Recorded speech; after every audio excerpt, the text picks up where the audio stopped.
Muy buenas tardes, amigos de Reporte Saladín. Siguiendo la línea que hemos tenido en este programa durante años de que honrar honra, hoy vamos a dedicar este programa a ese documental preparado por el Banco Popular Dominicano sobre ese gran banquero dominicano, don Alejandro Grullón, con quien me honró una larga amistad personal desde la fundación de ese banco, ya que yo trabajaba en la Isabela Católica, esquina Emiliano Tejera, en lo que era correos y telégrafos en esa época, y el Banco Popular se fundó exactamente enfrente. Desde ahí tuvimos una larga amistad y por eso vamos a utilizar este documental sobre la vida y lo que fue la creación de uno de los pilares de la banca dominicana, el Banco Popular Dominicano, y sobre todo, dedicado también a su familia, como a todas sus amistades y sus relaciones que eran a nivel mundial. Por otra parte, como dominicano y hombre de fe, dio una demostración siempre de apoyo a la Conferencia del Episcopado Dominicano y muy especialmente a la Catedral de la Virgen de la Altagracia, de la que fue un gran devoto, y cada año se reunía con la Conferencia del Episcopado y auspiciaba ese concierto, independientemente de la misa solemne, cada 21 de enero, ese concierto que daba la Orquesta Sinfónica Nacional en esa fecha. Así es que los dejo con ese documental sobre la vida de nuestro gran y querido amigo don Alejandro Grullón, que en paz descanse, pero siempre recordaremos su memoria. Hasta el próximo domingo, que transmitiremos la segunda parte de ese documental.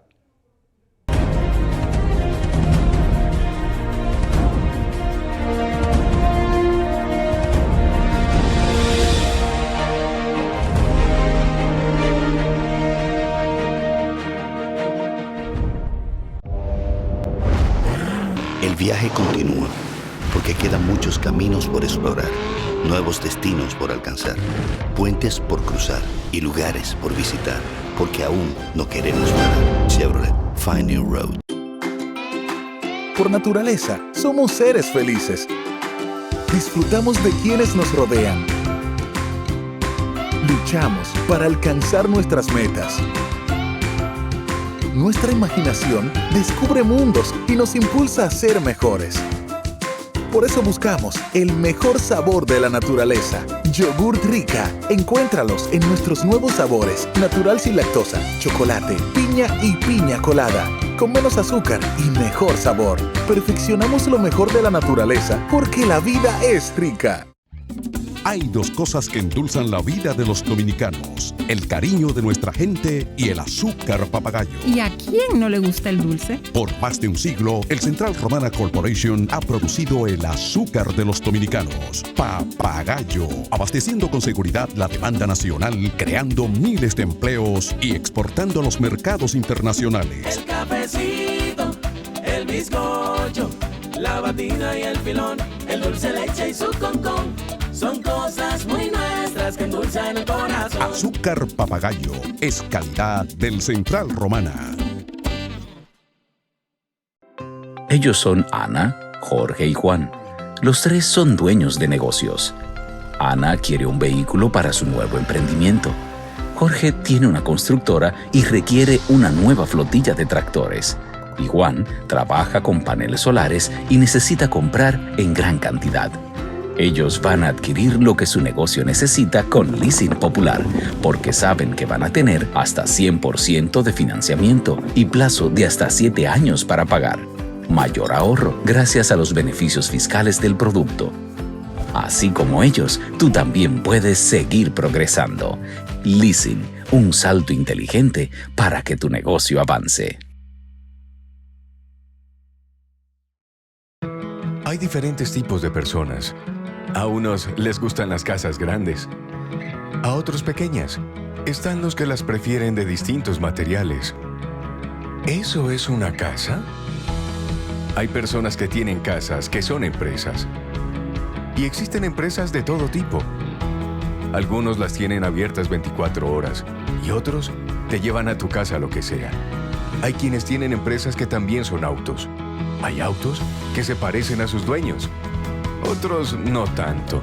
Hay personas que tienen autos que salvan vidas y otros con autos que llevan nuestro futuro. No importa el tipo de persona que eres. Sé lo importante que son tus logros para ti. Por eso los cuido como tú. Sigo creciendo y te protejo aún más. Con seguros, mi salud, mi vida, mi auto. ¿Mi auto? Sí, mi auto, mi hogar y también mi empresa. Humanos Seguros, como tú.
Es en el año 1929, justo en el centro del Valle del Cibao, en la pujante ciudad de Santiago de los Caballeros, donde nace Alejandro Enrique Grullón Espaillat, hijo de los señores Manuel Grullón Rodríguez Objío y Amantina Espaillat González.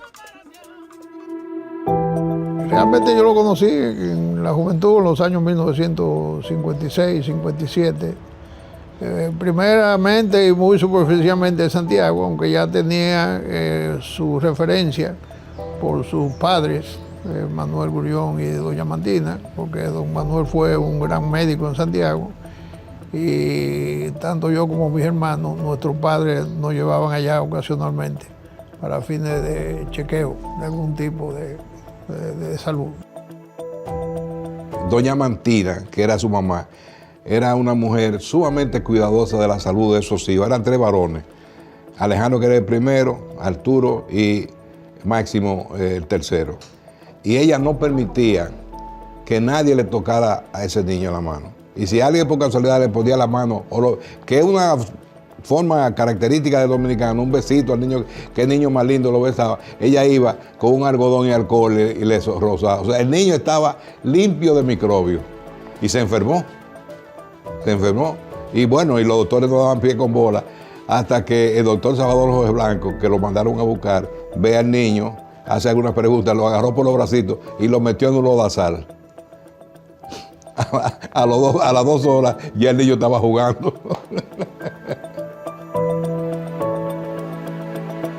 Nos conocimos en el año 1954, diríamos yo. Ellos vivían en Los Montones, más bien, porque tenían el aserradero.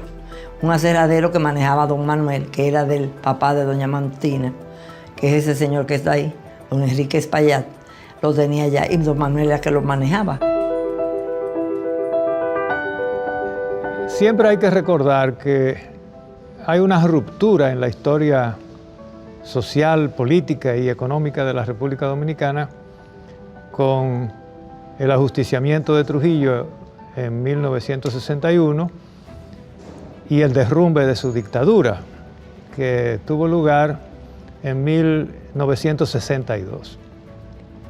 Ya para 1962, la idea de crear un banco comercial bullía en la cabeza de Alejandro Grullón. Él está identificado en ese momento con la Unión Cívica Nacional. La Unión Cívica Nacional fue un movimiento no partidario inicialmente, que lo que buscaba era precisamente desterrar lo que había sido el pasado ominoso del trujillismo y abrir las ventanas de la democracia, de la igualdad, de la solidaridad en la República Dominicana. Y más adelante ahí fue que sí, ya en sus actividades comerciales de producción de guineo. Él se asoció con Luis Crouch, era esposo de Mariana Espaillat, que era su prima hermana, y ahí comenzaron a sembrar. Y poniendo una pequeña fábrica de fundas plásticas para empacar los guineos para vendérselo a la Grenada Company para la exportación. Pero ¿qué pasó? Que llegó un momento en que vino un ciclón grandísimo y le tumbó todos los guineos. Y él fue a uno de los dos bancos que había en ese momento, el Royal Bank of Canada, el otro era el Banco de Nueva Escocia. Ellos eran muy jóvenes, él tenía en ese momento 25 años. Por alguna razón el gerente, que se llamaba Freddie Lloyd Nass, no le dio el préstamo. El enojo de Alejandro se tradujo en una sentencia: te voy a montar un banco. Lo demás es historia. Nosotros queríamos que esta nueva institución fuese un instrumento del bien común a cada dominicano, sin distinción de origen, raza, credo, clase social. La posibilidad de poseer, comprar y vender acciones del banco libremente, sin cortapisas, con lo cual poníamos nuestro grano de arena en la construcción de una sociedad capitalista más moderna en la República Dominicana. A la muerte de Trujillo, ¿verdad?, el país tuvo plena libertad de acción. El empresariado dominicano y todos los dominicanos tuvimos la libertad, ¿no?, de actuar ya en lo que quisiéramos. Y Alejandro aspiró a que se hiciera un banco nacional. En ese tiempo, la banca era rudimentaria, arcaica si se quiere. En el momento en que se funda el Banco Popular, agosto de 1963, aunque inaugurado en enero de 1964, en el país operaban 3 instituciones bancarias. El Banco de Reserva, que era del Estado, de la creación del dictador Trujillo, el First National City Bank y el Chase Manhattan Bank. Como ustedes comprenderán, el City y el Chase eran instituciones extranjeras donde no había acercamiento con la población. Y al mismo tiempo, la gente pues se resistía a cruzar una ventana de vidrio. No empujaban la puerta porque le tenían miedo. Yo venía del campo y encontraba una puerta de vidrio. No, eso seguía de largo, porque pues pensaba de que si se empujaba pues se podía romper. Don Alejandro para mí fue un gran catalizador de los procesos de cambio que se originaron en nuestro país a partir de la década de los 60.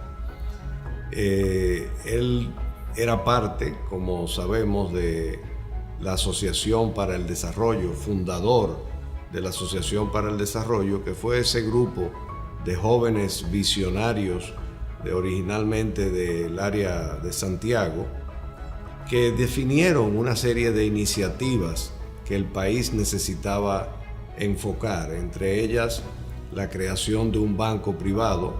Alejandro fue una pieza clave para el seguimiento y surgimiento de la Asociación para el Desarrollo, muy clave. Los fundadores de la Asociación para el Desarrollo fueron 12 municipios de Santiago. Y se crea la asociación para fomentar justamente el cambio económico y la democratización de la vida empresarial en el país. Cada uno de los miembros de la asociación tenía como su proyecto y Alejandro tenía su proyecto de un banco comercial. que no era ya un proyecto de él, sino de la asociación. Pero debido a que cada uno de los miembros tenía sus propios compromisos y quehaceres, lo que ocurrió fue que poco a poco todo el peso del proyecto fue gravitando sobre él. Si evaluaba una situación y consideraba que valía la pena aportar un esfuerzo, se comprometía y continuaba brindando su apoyo de manera cabal hasta que el proyecto o el emprendimiento fuera una realidad. Era muy visionario, Alejandro era muy visionario y tenía un liderazgo natural. Él entendió desde el principio, desde que tomó la decisión, lo que era crear un banco en este país. Algo lejano para el comerciante, un banco. Yo llevar mi dinero a un banco, no. Entonces alguien le dijo a Alejandro, mira, ahí anda Rafael Carrión interesado en venir a República Dominicana. Y él se fue a Puerto Rico, habló con él y luego de una muy buena química en las conversaciones, acordaron que el Banco Popular de Puerto Rico sería socio en inversión y socio técnico. Cuando Alejandro conversó con Juan Bosch, no se conocían, que le explicó cómo era el proyecto rápidamente. Bosch le dijo, sí, pero no le den tanto participación. Es más, aquí lo que debiera haber es un banco propio, de capital dominicano propio. Así que a mí no me gustaría que haya extranjeros en un banco nuevo que se cree. Pero Alejandro le dijo, no, ya nosotros tenemos un compromiso. Dice, bueno, pues no le den el 30%, denle un 20%.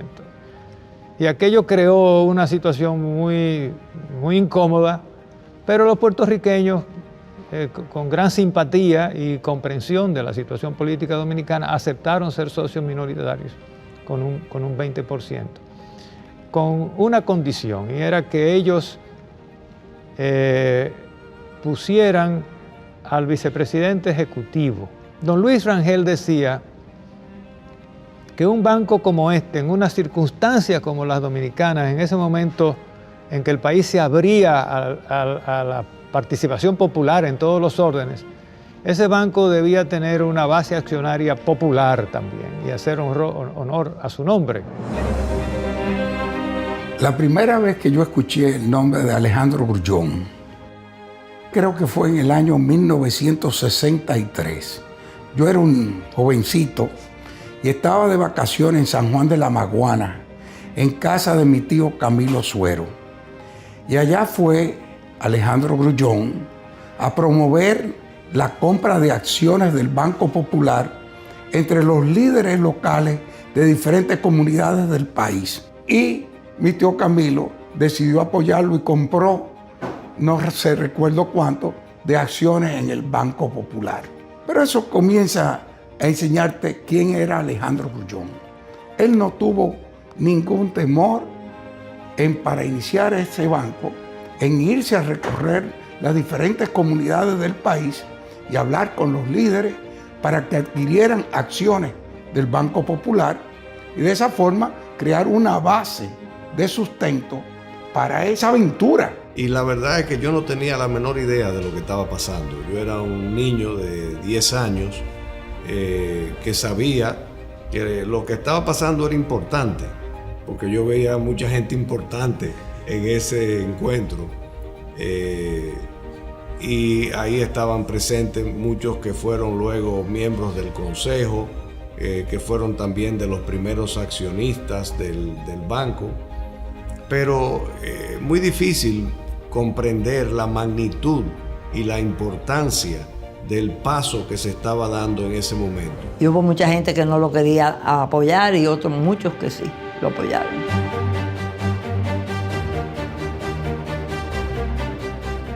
Yo tengo que hacerme un mea culpa porque yo, honestamente, a pesar de ser propenso a meterme en muchos negocios diversos, no capté la magnitud de la idea y del entusiasmo y del éxito que iba a tener ese banco. De lo contrario, yo no solamente sería un cliente, sino también un beneficiario de los ingresos del mismo. Hasta yo fui accionista porque me regaló don Manuel 5,000 pesos para que yo lo metiera ahí en el banco. Fue una experiencia inolvidable. Alguien me depositó en mi cuenta para poder, pues yo no tenía los recursos para poder abrirla. Alguien tuvo la generosidad que yo sospecho que pudo haber sido mi abuela Mantina o mi madre Dinora, a la cual les agradezco porque tengo esos chelitos guardados ahí todavía.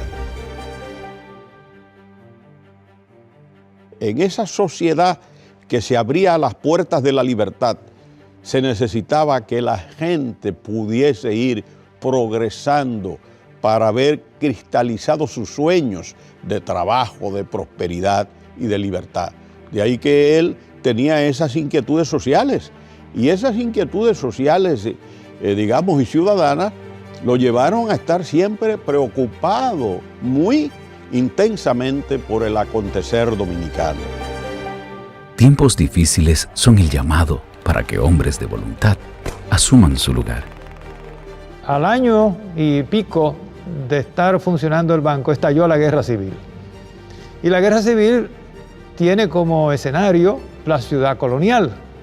Y en la ciudad colonial era que operaban todos los bancos. Entonces los bancos se vieron obligados a cerrar. Pero tanto él como Pedro Antonio Rodríguez se dieron cuenta de que ellos tenían que responder a este desafío, a este reto, con valentía. Y lo que hicieron fue que en la calle Leopoldo Navarro, esquina Bolívar, abrieron unas oficinas del banco y anunciaron que el banco estaba funcionando. La anécdota que Pedro Antonio Rodríguez la contaba sonriéndose, con gran satisfacción, es que las oficinas no tenían un archivador, lo que tenían era una mesa con una caja improvisada, ¿no? Y ahí entonces ellos tenían que ir metiendo en sacos de Genequén todos los comprobantes y todos los cheques pagados. Y en otro saco de Genequén todo el dinero de los depositantes, porque la gente también se arriesgó a depositar en aquella casa de la Bolívar con Leopoldo Navarro sus ahorros. Quien atendía eso era el mensajero de don Alejandro, que recogían, depositaban el dinero en funda y le daban el recibo por el depósito. Y cuando iban a cobrar cheques, le pagaban sin verificar nada. Sin consultar, porque no tenían una base de datos ni a otro banco, ni un banco a que llamar para ver si había fondos. Eso lanzó y catapultó el Banco Popular hacia adelante. Y viendo lo bien que les iba, entonces los otros bancos con gran timidez empezaron a abrir oficinas más adelante. Y la gente decía que era muy cegoso, pero lo entendió así y eso lo favoreció enormemente. Y la honradez en aquella época fue tal que en solo 2 ocasiones hubo cheques que no tenían fondos suficientes. 3 premisas son determinantes para redirigir nuestro desarrollo. La aceptación de que la democracia es la única vía legítima para llegar al poder y ejercerlo. El diálogo y la concertación deben ser normas de conducta para el avance de las reformas que consoliden nuestra economía de mercado. Y por último, es necesario consolidar nuestras instituciones para que impere en el país un Estado de Derecho. Necesitamos una ciudadanía consciente de sus derechos y prerrogativas, que demande y exija justicia, que esté consciente que la función jurisdiccional es determinante en la construcción de la democracia y en la consolidación del desarrollo, que estos cambios no son un milagro providencial, sino que son el producto de los esfuerzos y tiempo de todos.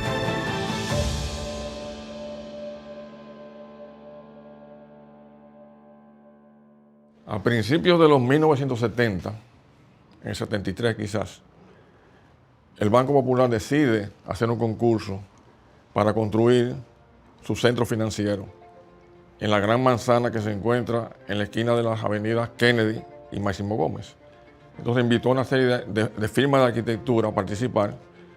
Días después de anunciar el resultado, don Alejandro nos llamó y nos dijo que el proyecto que a él le había gustado era el nuestro. pero que el jurado tenía potestad de elección.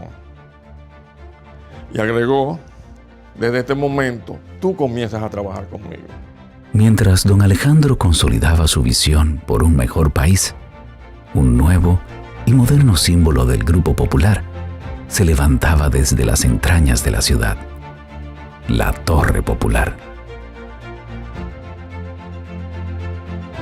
Esa oficina, esa Torre Popular para él era parte de él. Yo conocí a don Alejandro con apenas 20 años de edad. Don Alejandro era una persona que creía mucho en su país y en su gente. Y los empleados del Banco Popular para él eran su familia. Su familia, la familia popular. A él el popular le corría por las venas.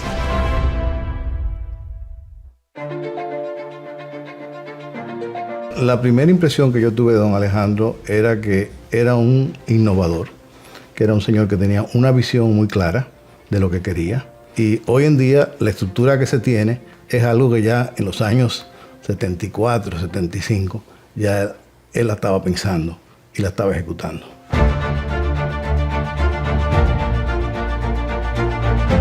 Don Alejandro tenía la facilidad de irse adelante al tiempo.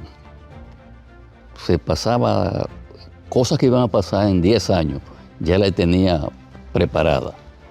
En 1996, don Alejandro me dice, prepárate que vamos para China.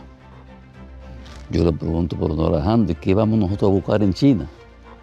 Me dice, pero tú no sabes que el próximo siglo en lo económico es de China.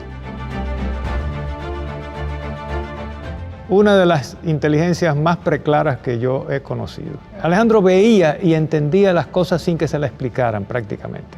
Era un hombre que vivía innovando y creando y pensando en cosas nuevas. La parte internacional coincide básicamente con mi llegada al grupo. Yo llego al grupo en 1980, soy el primer empleado que tiene la tenedora y era básicamente reportando con él y comenzamos la parte internacional con el negocio de tarjetas de crédito, que tenían líneas de crédito tanto en pesos como en dólares.